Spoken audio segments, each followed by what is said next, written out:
안녕하십니까. 건강 365 아나운서 이용호입니다.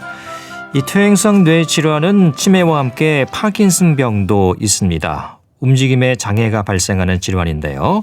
손떨림을 비롯해서 행동이 느려지기도 하고 근육이 뻣뻣해집니다. 자세가 불안정해지는 거죠. 이 수면장애나 자율신경계 이상도 나타날 수가 있다고 하는데요.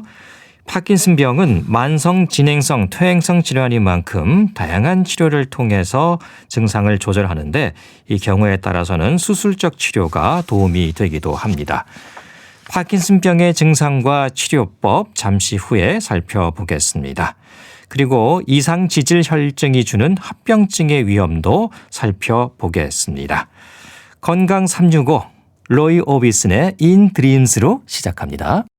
KBS 라디오 건강 365 함께하고 계십니다. 파킨슨병은 운동성 질환입니다. 꾸준히 움직일수록 병의 진행을 늦출 수 있지요.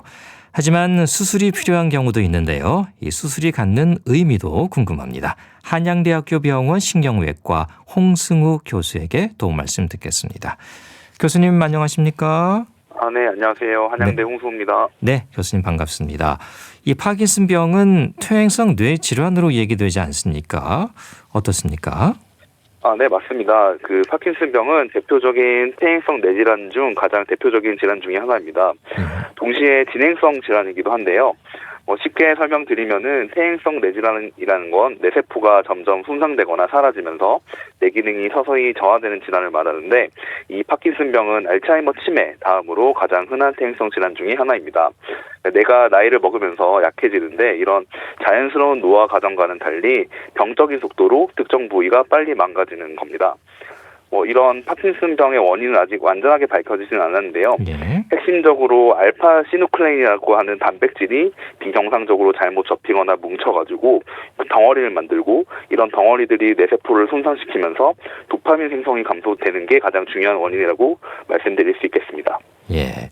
이 파킨슨병 하면은 걸음걸이를 비롯해서 이게 모든 동작이 느려진다는 생각을 하거든요. 예. 네. 삼킴 장애라든지 여러 증상들이 있을 수 있죠. 네, 맞습니다. 먼저 그 걸음걸이 말씀을 주셨는데, 예. 먼저 파킨슨병들이 많은 분들이 걸음걸이가 느려지고 동작이 둔해지는 모습을 떠올리시는데, 그런 게 파킨슨병의 대표적인 증상은 맞는데 여러 가지 파킨슨병의 증상 중 일부분일 뿐입니다. 이 병이 아까 말씀드린 대로 진행성 질환이기 때문에 그런 운동 증상뿐만 아니고 다양한 비운동 증상이 함께 나타나는 것이 특징인데요. 운동 증상을 먼저 말씀을 드리면은 운동이 완만해진다든지 아니면 걸음걸이가 좀 느려지는 걸로 시작해서 발이 바닥에 붙은 것처럼 잘 안 떨어지고 잦은 보폭으로 걷게 되는 그런 증상이 생길 수 있고요. 그런 운동 증상뿐만 아니고 병이 진행되면서 비운동 증상, 이 문제가 되는데 그게 그중에 하나가 말씀 주신 삼킴 장애나 연화곤란 같은 증상이고요. 이런 게 생기면은 음식을 삼키는 게 힘들어지고 자주 사례가 들리거나 아니면 기도로 들어가서 폐렴 위험도 또 높아집니다. 이뿐만 아니고 자율신경계 증상이라고 해서 변비나 소변 문제 같은 것도 생길 수 있고 우울증이나 불안 같은 정신적인 변화도 나타날 수 있습니다. 예. 이 파킨슨병의 진단을 받기까지 시간이 좀 걸릴까요? 이게 단순히 노화로 생각해서 질환을 의심하지 않는 경우도 있을 것 같습니다. 네, 맞습니다. 예. 파킨슨병은 발병부터 진단까지 시간이 좀 걸리는 경우가 많은데요. 초기에는 증상이 아주 서서히 나타나고 나이가 들면서 생기는 자연스러운 노화 과정이랑 좀 헷갈릴 수 있기 때문이고요. 예. 흔히 나이가 들면은 이게 몸이 굼 떠지고 걸음걸이도 느려진다고 생각하기 때문에 이렇게 약간 손이 떨리거나 또는 움직임이 느려지는 정도가 파킨슨병이 초기 증상이라고 생각 안 뜨고 좀 쉬면 나아지겠지 이렇게 생각해서 진단이 좀 늦게 되는 경우가 많습니다. 또 다른 이유 중에 하나가 아까 말씀드렸다시피 이런 파킨슨병의 증상이 사람마다 다르게 시작되는 점이 또 이런 진단을 늦추게 하는 원인 중에 하나입니다. 네. 그냥 나이가 들어서 그렇겠거니 하고 그냥 넘어가다 보니까 병을 더 키울 수도 있는 게 이 파킨슨병이라는 거군요. 그 네, 말씀해 맞습니다. 주신 것처럼 이제 초기 증상, 손떨림 같은 것도 생길 수 있다는 거군요. 네, 맞습니다. 예. 가장 많이들 아시는 것 중에 하나가 손떨림인데요. 손떨림은 가만히 있을 때 떨림, 저희가 휴지기 떨림이라고 하는데, 이런 떨림이 한쪽 손에서 시작해서 다른 손으로 점점 커지는 경우가 많고, 특히 긴장했을 때 떨림이 두드러지는 경우가 많고요. 네. 이런 손떨림 외에도 움직임이 전반적으로 느려진다든지, 아니면 예전보다 걷는 속도가 느려지고 발걸음이 좀 작아진다든지, 또는 글씨 쓰는 것 같은 세밀한 동작이 좀 서툴어지는 그런 증상 변화가 생기실 수 있고요. 또 다르게는 표정이 좀 깜빡거리는 그런 표정 같은 게 좀 무표정해 보인다는 말을 많이 들으시기도 하십니다. 예. 우리가 알고 있는 수전증과는 어떤 차이가 있을까요? 네, 말씀드린 수전증, 저희가 본태성 수전증이라고 말씀을 드리는데, 예. 조금 차이가 있습니다. 본태성 수전증 같은 경우에는 무언가를 잡으려고 할 때, 물컵을 들으려고 할 때, 국을 뜨려고 할 때 발생하는 자세성 또는 행위성 떨림이 특징이고요. 이런 파킨슨 떨림은 아무것도 안 하고 가만히 있어도 떨리는 휴지기 떨림이 특징적이라고 말씀드릴 수 있겠습니다. 네. 가만히 있어도 떨린다는 거군요. 예. 네. 증상 초기에는 약물로도 증상 완화를 좀 기대할 수 있을까요? 네, 맞습니다. 지금 현재 파킨슨병 치료의 가장 핵심적인 거는 약물 치료고요. 예. 약물 치료가 파킨슨병 초기에는 상당히 효과적입니다. 약물 치료 중에 가장 중요한 약이 레보도파라고 하는 약인데, 이 약을 드시면은 뇌로 들어가서 부족해진 도파민을 보충해주는 역할을 합니다. 그래서 약물 치료가 처음에 시작을 하면은 떨림이라든지 아니면 느린 동작, 근육 뻣뻣함 같은 운동 증상이 많이 좋아지고, 환자분들 중에는 다시 정상적으로 돌아올 만큼 좋아졌다고 하시는 분들이 많습니다.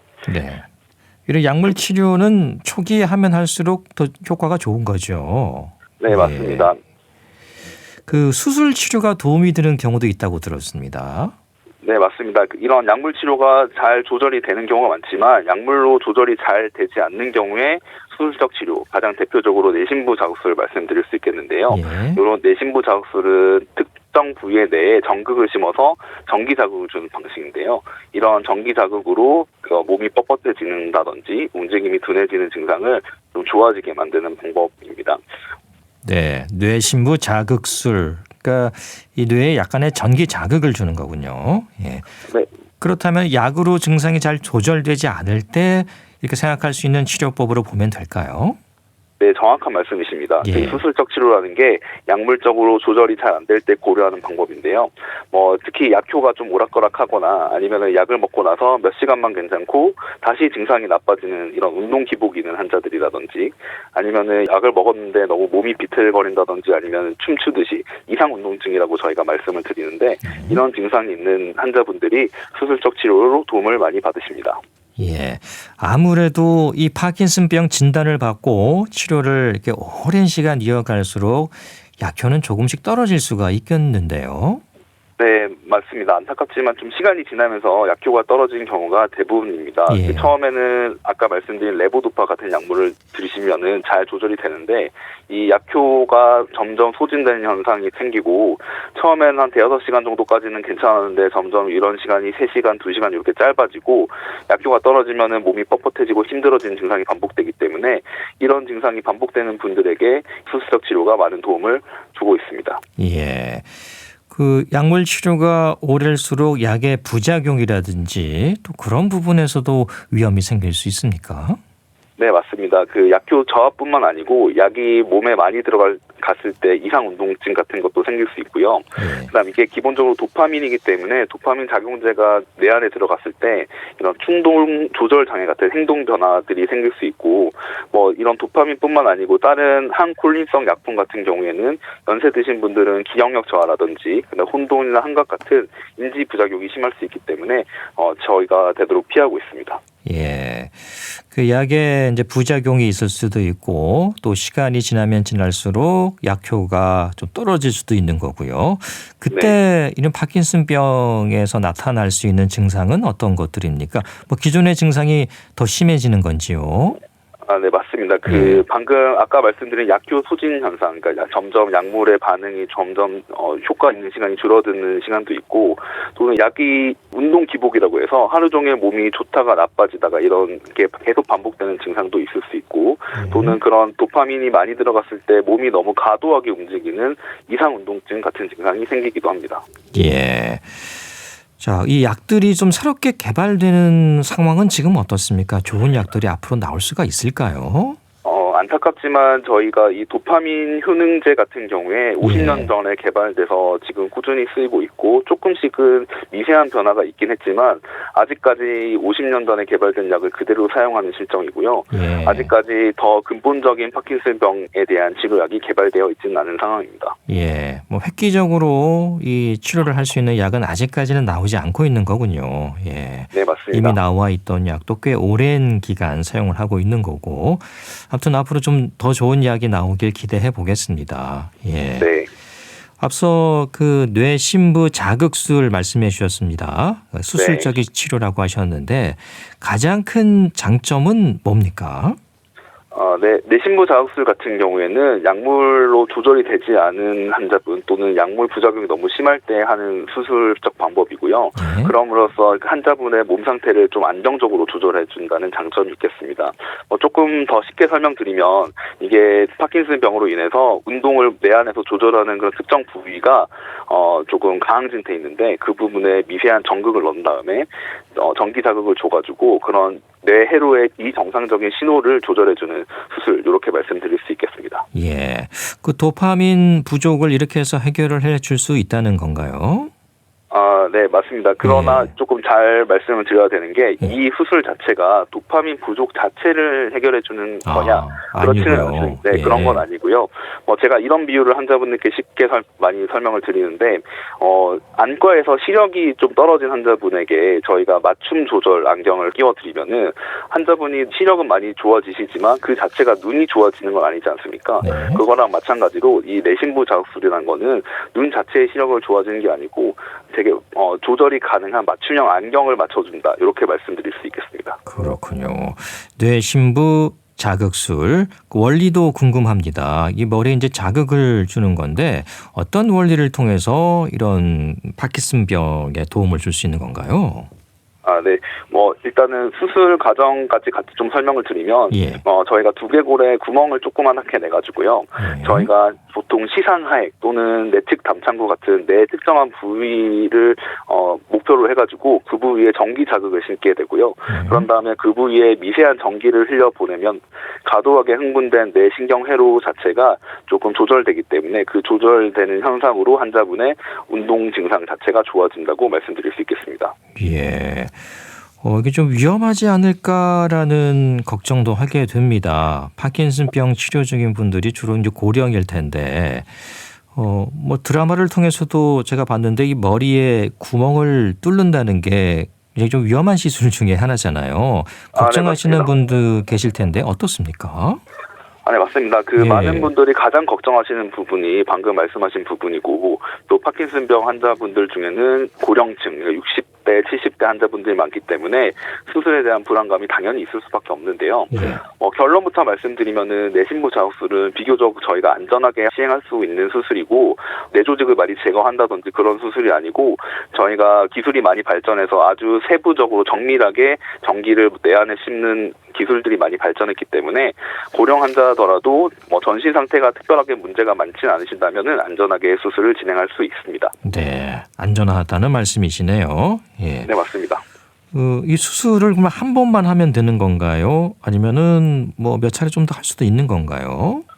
대부분의 환자분들은 한 번으로 보통 수술은 끝나게 되고요. 예. 다만 이게 전기를 머리 안에 심는 수술이기 때문에 배터리를 저희가 보통 흉부에 배터리를 넣게 되는데 이 배터리가 소진되거나 아니면은 고장이 일어나거나 그런 경우에 배터리를 갈아주는 수술을 추가적으로 할 수 있고, 근데 요즘은 이런 배터리들도 기술이 많이 발전돼서 보통 충전식 배터리를 많이 넣기 때문에 보통 10년에서 15년 정도는 특별한 문제 없이 기계를 이용하실 수 있겠습니다. 예. 그러니까 머릿속에 어떤 그 전기 충격을 줄 수 있는, 전기 자극을 줄 수 있는 기기를 심어 놓는 거군요. 네, 쉽게 말씀드리면 그렇습니다. 예. 그 배터리는 흉부에 있는 거고요. 네, 맞습니다. 예. 그럼 흉부에서 배터리의 힘을 통해서 뇌에 전기 자극을 주는 거군요. 그 전기 자극을 꾸준히 계속 주는 건가요? 아니면 간헐적으로 이렇게 흘려주는 건가요? 네, 전기 자극은 꾸준히 줘야 환자분의 증상을 좋아지게 만들어 드릴 수 있기 때문에 저희가 꾸준히 정기 자극을 주게 되고요. 예. 배터리 같은 경우에 충전을 하게 되면 보통 환자분들이 가장 많이 물어보시는 것 중에 하나가 이런 전기 자극이 느껴지거나 그렇지 않느냐고 말씀을 하시는데 아주 미세한 전류가 흐르기 때문에 환자분은 전기가 흐르는지는 평소에는 알지 못하십니다. 예. 뇌신부 자극술이 필요하다는 판단을 받았지만은 이 상태에 따라서 좀 할 수 없는 불가능한 경우도 있을까요? 네, 잘 말씀 주셨습니다. 예. 이런 뇌신부 자극술이 수술 시기가 너무 늦어지면은 효과가 떨어질 수 있는데요. 예를 들면은 이 병이 너무 많이 진행돼서 뇌세포 손상이 너무 심해서 걷기 장애나 균형 문제까지 생기시는 분들은 뇌세포가 이미 사멸됐기 때문에 자극의 효과가 없는 걸로 말씀드릴 수 있고요. 그래서 효과가 좀 들쭉날쭉하다. 약물 효과가 또는 운동 증상 같은 그런 부작용이 있긴 하지만 여전히 약을 드시면 효과가 좋은 분들, 저희가 파킨슨병 단계를 그 호인야 척도라는 척도로 구별하게 되는데 그 5단계 단계 중에 2단계 또는 3단계, 그러니까 경미하거나 또는 중증도 초기 환자분에게 이런 뇌신부 자극술을 했을 때 가장 효과적이라고 알려져 있습니다. 네, 그 뇌세포가 이미 사멸됐다면은 할 수가 없는 거군요. 예. 네, 맞습니다. 적절한 시기가 있겠습니다. 너무 늦으면 안 될 것 같은데요. 네, 맞습니다. 또 이게 너무 늦게 되면은 예. 환자분들이 인지장애나 정신건강 상태도 같이 나빠지기 때문에 이런 기계적인 수술을 하기 좀 부담이 되고 이런 기계를 유지하시기도 힘들기 때문에 말씀드렸다시피 증상 초기 또는 중등도 초기 때 수술을 하는 것이 가장 효과적입니다. 예. 이런 뇌신부 자극술을 받은 분들은 어떻습니까? 오랜 세월이 지나도 또 보행이라든지 일상생활에 큰 문제 없이 잘 살 수 있습니까? 네, 맞습니다. 이런 특히 한 수술을 받은 분들 중에 가장 좋은 게 운동 기복이라든지 아니면 몸이 꼬이는 이런 이상 운동증 증상이 좋아지시기 때문에 환자분이 운동도 더 하시게 되고 삶의 질이라고 말씀드린 이런 환자분의 만족도가 굉장히 높아지게 됩니다. 예. 그 기기 점검이나 이런 거는 어떻게 합니까? 그 주기를 두고 그 기계를 좀 살펴봐야 될 것 같은데요. 예, 맞습니다. 예. 저희가 뇌신부 자극술은 수술이 한 번 했다고 바로 끝나는 게 아니고 수술 후에도 꾸준하게 장기적인 검진이 필요한데요. 수술 직후에는 저희가 자극기를 조절해드려야 되기 때문에 저희가 어떤 강도로 어떤 위치를 자극할지 세밀하게 조정을 하기 때문에 한 2-3달 정도는 자주 병원에 오셔서 조절을 받으셔야 되고요. 예. 그 이후에는 그냥 정기적으로 방문을 하시면서 자극기가 괜찮은지 배터리가 괜찮은지 이렇게 확인을 하시고 저희가 보통 권장해드리는 거는 3개월에서 6개월 정도 한 번씩 오셔서 검진을 받으라고 이렇게 말씀을 드리고 있습니다. 예. 초기에는 기기를 좀 조절을 해야 되는 거군요. 예. 네, 맞습니다. 그 조절하는 것은 전기 자극의 양을 조절하는 건가요? 네, 맞습니다. 전기 자극의 양도 조절할 수 있고요. 저희가 전극을 보통 4개에서 8개까지 넣기 때문에 전극을 어떤 특정 부위를 자극을 할지 위치도 조절을 할 수 있게 됩니다. 예. 이 기계가 처음 켜질 때는 잠시 저린 느낌도 든다고 하던데요. 그렇습니까? 예, 맞습니다. 저희가 전기 저항 값이나 이런 것들이 정상적인 범위 안에 있는지 확인하기 위해서 처음에 그런 검사를 하려면은 전기를 조금 많이 주게 되고요. 그럴 때 환자분들 조금 저린 느낌을 받을 수 있는데 요즘은 사실은 그런 것도 많이 좋아져가지고요. 새로 나온 기계들은 그런 것도 환자분들이 못 느끼게 만드는 기계도 요즘 개발이 되어 있습니다. 아무튼 이런 수술적 치료를 통해서 약이 줄 수 있는 부작용이라든가 또 내성을 줄일 수가 있어서 효과가 있을 것 같습니다. 이 증상 완화를 통해서 삶의 질도 좋아질 것 같은데 변화가 크게 느껴집니까? 네, 맞습니다. 아까도 말씀드렸지만 이런 파킨슨병이 다른 비운동 증상도 있지만 운동 증상 때문에 환자분들이 많이 힘들어 하시는데 예. 이런 운동 증상이 개선되면서 환자분들이 범위도 조금 늘어나고 운동도 더 많이 하실 수 있게 되고 몸이 더 편해지시기 때문에 삶의 질의 개선에 많은 도움이 되고 있습니다. 네, 수술이 잘만 되면 큰 도움이 될 수 있겠습니다. 혹시 좀 예기치 않은 부작용은 없을까요? 아주 드물게 예. 조금 인지 저하라든지 아니면은 감정 기복 같은 게 수술 후에 생기신다는 분들이 보고가 몇 번 되어 있는데 저희가 수술 전에 그런 문제가 생길 수 있는지 검사를 다 하고 수술을 진행하고 있기 때문에 최근에는 그런 문제가 생기는 경우가 아주 드물다고 말씀드릴 수 있겠습니다. 예. 필요에 따라서는 혹시 이런 수술 장치를 제거할 수도 있습니까?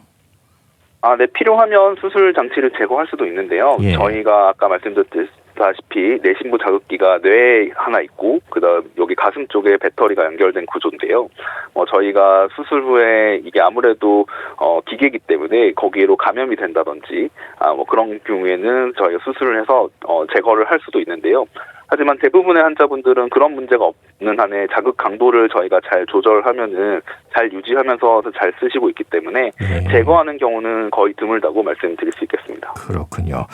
또 뇌신부 자극술, 그래서 수술이니까 하기 전에는 좀 신중도 해야 되고 시행하기 전에 여러 가지 검사들이 진행되겠습니다. 어떤 것들을 하게 되나요? 네, 맞습니다. 가장 중요한 검사가 이 내심부 자극술은 약물에 호전이 있는 분들이 내심부 자극술 효과도 많이 보시기 때문에 이런 도파민 약의 효과가 얼마나 있는지, 그러니까 지금 도파민 약을 안 쓸 때는 환자분이 상태가 어느 정도 나쁘시고 도파민 약을 쓸 때는 환자분 상태가 얼마나 좋으신지 확인하는 검사가 제일 중요하고요. 그런 검사를 해서 효과가 있다고 판단이 되는 분들께 수술을 하고 있고, 아까 말씀드린 대로 부작용, 인지 저하라든지 아니면 정서적인 문제가 생길 수 있기 때문에 그런 인지 기능 검사라든지 아니면 정서 검사 같은 걸 하고, 그런 검사들을 해서 신경과 전문의 선생님과 건강의학과 전문의 선생님들까지 다 상의를 해서 최종적으로 수술을 할지 말지 결정을 하게 됩니다. 네, 여러 가지 검사를 해서 신중하게 판단을 내리고 이런 뇌신부 자극술을 시행하게 되는군요. 네, 맞습니다. 이 파킨슨병으로 치료 중인 분들 지금도 계실 텐데 그 일상에서 조심해야 하는 부분들도 짚어주시죠. 네, 그 파킨슨 환자분들이 일상생활에서 신경 쓸 부분들이 많은데 제가 한 4가지 정도만 말씀을 드리면, 먼저 환자분들이 몸을 본인이 원하시는 대로 못 쓰시는 분들이 많기 때문에 낙상 위험이 아주 높습니다. 그렇기 때문에 집안에서도 넘어지기 쉽고 욕실 같은 데 미끄러워서 넘어지고 이래서 골절 생기고 하시는 분들이 많기 때문에 저희가 미끄럼 방지 패드 같은 걸 설치한다든지 그런 거 해서 그 같은 생활 환경을 안전하게 환자분들이 낙상을 입지 않게 만드는 것이 가장 중요하다고 말씀드릴 수 있겠고요. 그리고 이 파킨슨 약물 같은 경우에는 그 시간이 정해졌기 때문에 약물 복용 시간을 잘 지켜주셔야 됩니다. 그래서 약을 거르거나 많이 드시거나 하면은 몸이 더 나빠질 수 있기 때문에요.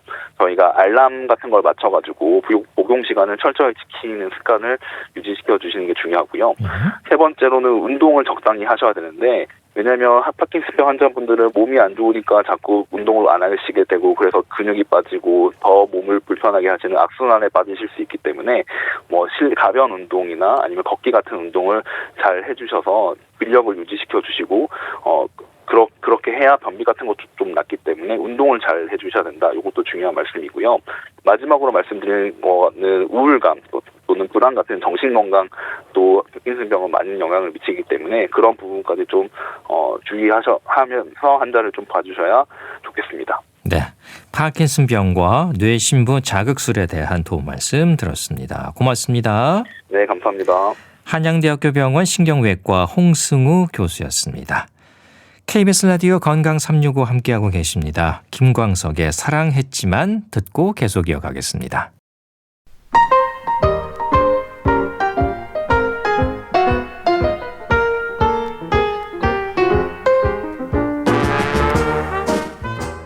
건강한 하루의 시작. KBS 라디오 건강 365.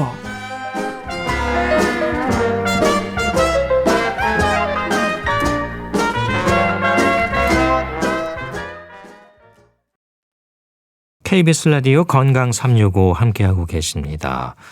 이상지질혈증은 증상이 없죠. 하지만 이상지질혈증은 여러 질환의 위험 요인일 수 있고 또 이상지질혈증으로 인한 합병증의 위험도 있습니다.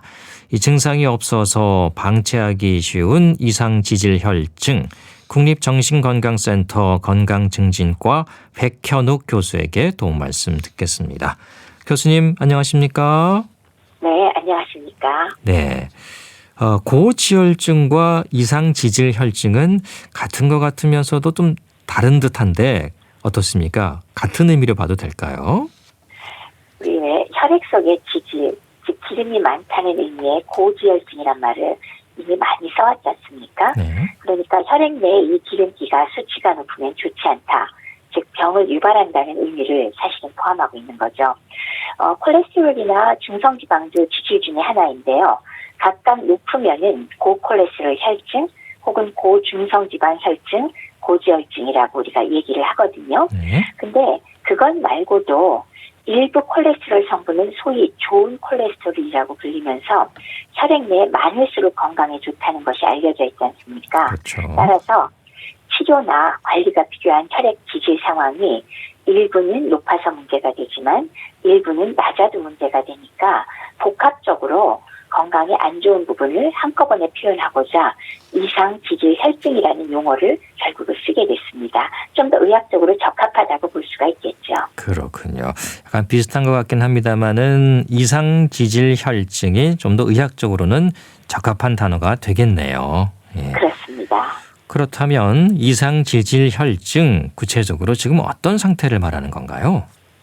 한마디로 얘기한다면 혈액 내에서 지질 성분 중에서도 나쁜 건 많아지고 그리고 좋은 성분은 줄어든 상태라고 할 수 있겠죠. 예. 결국 같은 얘기긴 하지만 예. 방금 말씀드렸듯이 총 콜레스테롤 혹은 동맥경화를 유발하는 나쁜 콜레스테롤인 저밀도 콜레스테롤과 중성지방은 증가하면 나쁜 거고요. 그다음에 동맥경화를 예방하는 소위 좋은 콜레스테롤인 고밀도 콜레스테롤이 감소한 상태를 복합적으로 묶어서 우리가 이상 지질 혈증이라고 이야기를 합니다. 네. 콜레스테롤이 이제 좋은 거는 적어지고 좀 나쁜 콜레스테롤은 좀 많아지고 이상이 생겼다는 그렇죠. 거군요. 예. 네, 그렇습니다. 그런데 이 콜레스테롤 수치에 이렇게 이상이 생겨도 느낄 수 있는 특별한 증상은 없는 거죠. 바로 그게 문제입니다. 예. 물론 일부 가족성으로 왜 고콜레스테롤 혈증이나 아니면 고중성지방 혈증 같이 유전적 소인에 의해서 아주 심한 이상지질 혈증이 있는 경우는 피부나 이런 곳에 누르스름한 황색종이나 황색 판종 혹은 간이 커지거나 심장이 커지는 수도 생기지만은 대개 일반인들의 콜레스테롤 수치에 이상이 생긴 것은 증상이 전혀 없고 대부분 혈액 검사를 해야만 알 수가 있습니다. 그럼에도 불구하고 오래 놔두면 문제가 되겠죠. 그렇죠. 예. 나쁜 콜레스테롤 또 좋은 콜레스테롤 또 중성 지방까지 이런 걸 다 합쳐가지고 총 콜레스테롤이라고 합니까? 네, 맞습니다. 예. 물론 이제 숫자를 바로 직접적으로 다 더하진 않고 예. 중성지방은 5로 나눠서 더하기는 하지만 예. 이것들을 다 합친 것을 우리가 총 콜레스테롤이라고 부릅니다. 예.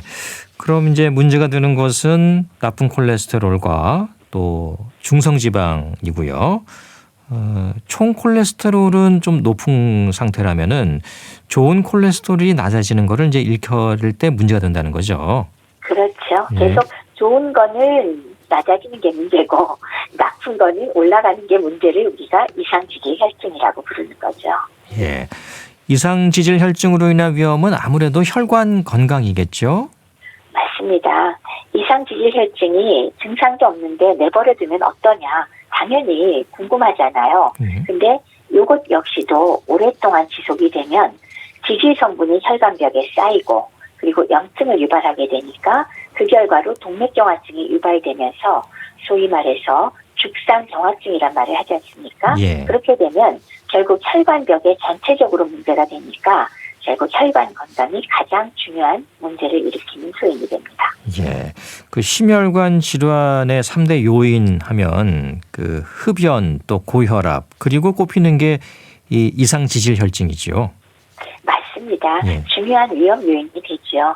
계속 강조하지만은 조절하지 않고 장시간 방치를 하면 콜레스테롤이 혈관벽에 쌓여서 죽상경화증이 생기거든요. 네. 그래서 40대 이후가 되면은 이 죽상경화반이 점점 커져서 동맥이 확 좁아지고 거기서 터져나온 혈전이 동맥을 막아버리면 결국은 우리 왜 흔히 얘기하는 가슴 갑자기 아픈 협심증, 심근경색증 아니면 중풍이라고 부르는 뇌졸중 이런 뇌혈관 질환과 또 하지동맥 질환 같은 말초혈관 질환을 바로 유발할 수가 있으니까요. 문제가 많이 됩니다.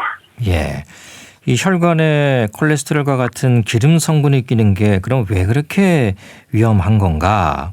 나이 들면은 어느 정도 이상 지질 혈증은 생기는 게 아닌가? 이렇게 생각하시는 분들도 있어요. 물론 이런 이상 지질 혈증이 나이 들면서 상승하는 경향은 분명히 있습니다. 예. 그리고 유전적인 요인도 같이 있고요. 생활 습관의 문제도 역시 영향을 미치면서 올라가는데 문제는 정상 범주에서 벗어난 상태가 오랫동안 10년, 20년, 30년 지속될 경우에 현재는 증상이 없더라도 몸 안에서 서서히 동맥경화증이 진행되면서 혈관 문제를 유발하고 이것이 가장 치명적인 심장이나 뇌혈관에 문제가 되거나 아니면 말초혈관의 경우에는 실제로 내가 불편한 팔다리가 저리거나 심지어 심해지면 괴사까지도 되는 이런 문제들이 생기니까 문제가 되는 거죠. 예. 이게 당장은 큰 문제가 없을 수 있지만 오랫동안 지속되면 문제가 된다는 거고요. 예. 그렇습니다. 이상 지질 혈증이 중년 이후의 나이에만 조심해야 하는 건 아니죠. 요즘 이 젊은 사람들에게도 이상 지질 혈증의 위험이 높다고 하던데요. 그렇습니다. 2022년도에 한국지질동맥경화학회 발표에 의하면 20대 역시 25% 이상의 이상 지질 혈증 소견을 보이고 있습니다. 예. 즉 4명 중 1명이니까 사실 어마어마하죠. 그리고 30대로 가면 남성은 40%가 넘고요. 여성 역시 한 35% 되니까 좀 더 증가하는 경향이 있고 실제로 60대로 가면 남성이 거의 60%에 육박하고 여성은 70%가 넘습니다. 그렇기 때문에 젊은 연령일지라도 미리미리 어느 정도 조절을 하고 관리를 해주면 당연히 40대 이후 50대에 나타나는 심혈관 질환이나 뇌혈관 질환을 예방할 수 있기 때문에 상당히 조심을 하고 빨리 찾아낼 필요가 있습니다. 네, 나이가 들면서 위험해지는 거는 맞습니다만 이 젊은 층에서도 결코 소홀히 해서는 안 된다는 건데 근데 이제 문제는 젊은 층은 검진율도 좀 낮고 이런 이상 지질 혈증에 대한 인식도 부족하지 않나 싶은데요. 맞습니다. 아무래도 내가 젊으니까 그리고 아무 증상도 없는데 싶어서 검사의 필요성도 별로 못 느끼게 될 때가 많고요. 예. 또 혈액검사로 이상 소견을 발견해도 치료가 필요하다는 것을 사실 잘 인정하지 않은 경향은 분명히 있습니다. 예. 그렇지만 자가관리 측면에서 20세 이상의 모든 성인은 혈액 지질검사, 혈액 내에서의 총 콜레스테롤, 중성지방, 그다음에 좋은 콜레스테롤인 HDL 콜레스테롤, 나쁜 콜레스테롤인 LDL 콜레스테롤을 검사를 해서 이상 지질 혈증 여부 발생을 반드시 확인할 필요가 있고요. 일단 진단받게 되면 정기적으로 혈액 검사를 받아가면서 추적 관찰이 필요하겠죠. 특히나 우리나라에서는 국민건강보험공단에서 실시하는 일반 건강검진이 있지 않습니까? 네. 거기서 24세 이상의 남성과 40세 이상의 여성에서는 4년마다 지질검사를 해드리거든요. 예. 그래서 이를 통해서 이상지질 혈증 발생을 확인할 수 있고 또 좋아지는지 나빠지는지 치료가 필요한지 이런 것들을 확인할 수 있으니까 검사 꼭 받으시기 바랍니다. 네. 뭐 관심만 갖고 있으면은 나라에서 해주는 거니까요. 예. 그럼요. 안 할 이유가 없는 거죠. 예. 비용도 무료입니다. 그러니까요. 뭐 젊다 보니까 이 수치가 좀 높게 나오더라도 뭐 괜찮아지겠지. 난 또 당장 느끼는 게 없으니까 예. 그럼요. 쉽게 넘어갈 수가 있는데 그렇지 않다. 젊을 때부터 관리를 해야 된다는 거고요. 네, 맞습니다. 그렇다면은 이상 지질 혈증의 위험을 높이는 원인 먼저 식습관이 꼽히겠죠. 그렇죠. 아무래도 이제 식사 습관이 좀 더 서구화되고 좀 더 많은 열량을 섭취하게 되고 또 좋지 않은 지방도 많이 섭취하는 그런 식습관이 이런 분들을 그러니까 높은 분들을 많이 증가시키는 이유가 되는 것 같습니다. 그래서 칼로리가 높은 식사를 하면 남는 칼로리를 몸속에 저장하기 위해서 간에서 콜레스테롤을 더 많이 만들게 되고 네. 총 콜레스테롤 수치가 당연히 올라갈 거고요. 고지방 식사, 특히 포화지방을 많이 섭취하면 역시 이상지질 혈증이 생기기가 매우 쉽습니다. 예. 젊은 층에서는 요즘 이제 달고 또 짜고 맵고 튀기고 이런 음식들 아무래도 좋아하잖아요. 그런 것들이 더 위험할 수 있겠죠. 당연히요. 예. 맞습니다. 그 이상 지질 혈증이 자체로는 증상이 없기 때문에 예방 차원의 이제 검진이 중요하지 않을까 싶은데 이게 선별 검사라는 것도 있지 않습니까? 예, 굳이 선별 검사라고 우리가 얘기한다면 예. 일상적으로 총 콜레스테롤 수치, 그리고 중성지방, 그리고 HDL 콜레스테롤 이렇게 세 가지를 검사를 하고 LDL 콜레스테롤도 검사 결과가 필요한데 사실은 앞서 세 가지만 검사를 했을 경우에 계산으로 추정을 할 수가 있어요. 네. 그래서 이 항목들을 우리가 선별 검사라고 이야기를 합니다. 근데 이 중에서도 LDL 콜레스테롤 검사를 보통 이제 기본적으로 하지 않고 계산해서 하기 할 때가 많지만은 그 중에서도 중성지방이 너무 많이 올라가서 400 이상을 넘어가게 되면은 계산했을 때 정확도가 떨어지기 때문에 이 경우는 LDL 콜레스테롤을 직접 측정을 해야 됩니다. 네. 근데 이 말씀을 굳이 드리는 이유는 검사 비용이 사실 LDL 콜레스테롤이 제일 비싸거든요. 예. 그래서 그런 면에서는 중성지방이 너무 높지 않다면은 앞서 세 가지를 검사해서 보통 계산하여 추정치를 계산해내고는 한다는 말씀을 드립니다. 네, 이렇게 따로따로 하는 게 이제 선별 검사인데 비용 문제가 네. 있다 보니까 그렇습니다. 그 하나의 검사를 통해서 이렇게 좀 추정해서 수치를 네. 계산해낼 수가 있는 거군요. 네. 네네. 혈액 검사를 통해서 이걸 할 수 있는 거고 혈액 네. 검사하면 좀 확인할 수 있는 부분들이 참 많죠. 그렇죠. 우리 왜 혈액 검사하지 않고 얼굴만 보고 알 수 없는 검사들 많잖아요. 예. 그중에도 바로 지금 말씀드리는 이상지질 혈증도 사실 검사를 하지 않고 숫자를 보지 않으면 높은지 낮은지 우리 알 수가 없거든요. 그래서 필요할 때 검사로 확인할 검사들은 반드시 받는 것이 필요하고요. 그런 면에서 아까 한 번 강조해드렸지만 한 번 더 국가에서 시행하는 정기검진은 우리나라가 전 세계에서 최고잖아요. 네네. 그렇기 때문에 정기검진 빠지지 말고 꼭 받아보시는 게 여러분 건강을 지키는 데 큰 도움이 된다는 거 또 한 번 강조해드리고 싶습니다. 네. 총 콜레스테롤 수치도 봐야 되지만은 흔히 말하는 나쁜 콜레스테롤, LDL 콜레스테롤 수치를 잘 봐야 되고 이게 심혈관 질환의 위험 인자라는 거죠. 그렇죠. LDL 콜레스테롤의 혈청 농도와 심혈관 질환의 발생률에는 소위 말해서 양의 상관관계라는 건 바로 직선적으로 연결이 된다는 거고요. 예. 그래서 LDL 콜레스테롤을 낮춘 만큼 심혈관 질환의 발생률은 확실하게 감소한다는 연구는 어마어마하게 많이 나와 있습니다. 그래서 이상지질 혈증에서 심혈관 질환의 발생과 그리고 사망을 예방하려면 LDL 콜레스테롤을 낮추는 것이 가장 중요합니다. 네. 이걸 낮추는 거. 기본적으로 치료는 약물로 하는 걸로 알고 있습니다. 맞습니다. 예. 생활 습관도 물론 조정해야 되고 그다음에 이 이상지질 혈증을 유발하는 당뇨병이나 갑상선 저하증이나 간 신장 질환도 잘 치료해야 되지만 이상지질 혈증이 확실히 나왔을 때는 적극적 치료 방법은 역시 약물입니다. 예. 어떤 약물들을 사용하게 되는 건지요? 약물의 경우는 예. 기본적으로 이 LDL 콜레스테롤을 낮추는 거 요것을 우리가 가장 기대하면서 사용을 하거든요. 네. 그래서 가장 전형적인 약이 스타틴이라는 약물인데 이 약은 간에서 콜레스테롤을 만드는 효소를 차단하는 역할을 하고요. 약의 효과는 굉장히 좋습니다. 그렇기 때문에 그것이 1차 약이 되고요. 효과도 상당히 좋기 때문에 상대적으로 부작용이 그렇게 많은 약이 아니거든요. 예. 그래서 써야 될 상황에서는 병원에서 의사 선생님들이 권해드릴 테니까 너무 망설이지 마시고 약을 쓰는 것이 분명히 심혈관 질환의 발생률을 줄이고 사망률을 줄일 수 있다는 거 잘 알려져 있으니까 필요할 때는 약을 꼭 사용하시기 바랍니다. 네. 그 스타틴 약물은 아마 이름은 들어보셨을 거예요. 또 실제로 지금 드시고 계신 분들도 꽤 많을 겁니다. 그렇죠.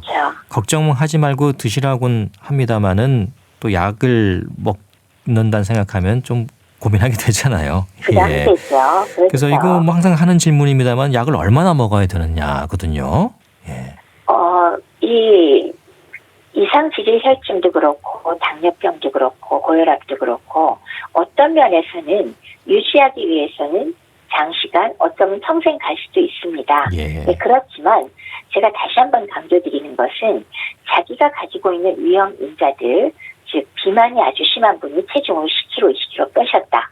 그러면은 약을 줄일 수가 있거나 끊을 수도 있는 게 있고요. 예. 그거 이외에 내가 식사요법을 잘 지키고 안 좋은 지방을 많이 섭취하던 것, 포화지방을 많이 먹거나 트랜스지방을 많이 먹거나 이런 분들이 그런 거를 적극적으로 바꿨거나 그다음에 술을 마시는 분이 술을 끊었대거나 이런 경우에 상당 부분 좋아질 수가 있거든요. 네네. 그래서 그런 경우에는 드시는 약을 용량을 줄이거나 어느 정도는 끊어볼 수도 있는 것도 생각을 해볼 수 있기 때문에 원칙상은 지속적으로 먹는 게 원칙이고요.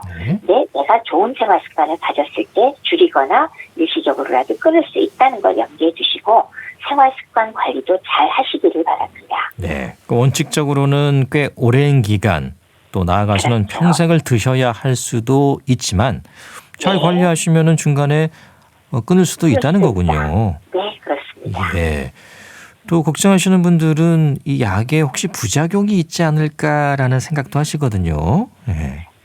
비교적 다른 것보다 제가 적다고 말씀을 드렸는데요. 예. 기본적으로 나타날 수 있는 부작용이 드시고 비교적 초창기에 나오는 것은 근육에 조금 손상을 입힌 효소가 올라갈 수가 있습니다. 근데 실제로 증상을 유발할 정도로 나쁜 경우는 지극히 적거든요. 예. 그래도 초창기에 약을 쓸 때 처방하시는 선생님들이 금연에서는 염두에 두고 필요하면 검사를 하거나 확인을 해주실 수가 있으니까 지나치게 염려할 필요는 없고요. 그것 이외에는 큰 부작용은 사실은 그다지 없다고 볼 수가 있습니다. 예. 그리고 이제 연세 드신 분들은 다른 약들도 같이 드시잖아요. 고혈압 그렇죠. 약도 있을 테고. 예. 네. 그러다 보니까 이렇게 여러 가지 약을 다 먹어도 되는 건지, 예. 약의 양에 대한 부담도 느끼시더라고요. 괜찮을까요? 맞아요. 예. 그 점에서는 굉장히 부담스럽죠. 그렇지만은 이 스타틴 약물은 용량에 무관하게 한 알로 가능하거든요. 예. 그러니까 용량이 큰 것들 한 알로 나온 것들이 있기 때문에 일단은 다른 것에 비해서 약의 알수가 많은 편은 아니다라는 거는 좀 위로가 될지 모르겠습니다. 네. 물론 한 가지라도 안 드시면 더 좋은 거긴 하지만 이 약물 자체는 약의 알수가 그렇게 늘어나거나 그런 건 아니고요. 대부분의 경우는 하루에 한 알로 조정이 되는 경우가 대부분입니다. 네. 이상지질혈증 치료는 약물도 물론 있지만은 생활 습관을 바꾸는 것도 중요하죠. 예. 특히 이제 먹는 습관을 잘 바꿔야겠습니다. 그렇죠.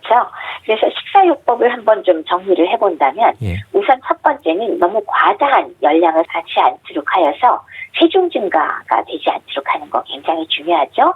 비만일 경우는 오히려 빨리 체중을 줄이는데 역점을 두셔야 되고요.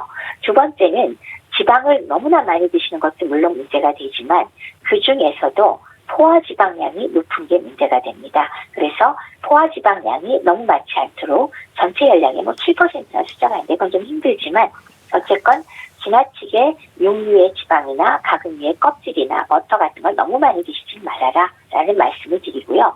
그리고 트랜스 지방을 피하시라. 요거는 마가린에 많이 들어있고 기타 좀 오래 사용한 기름 같은 데 많이 들어있거든요.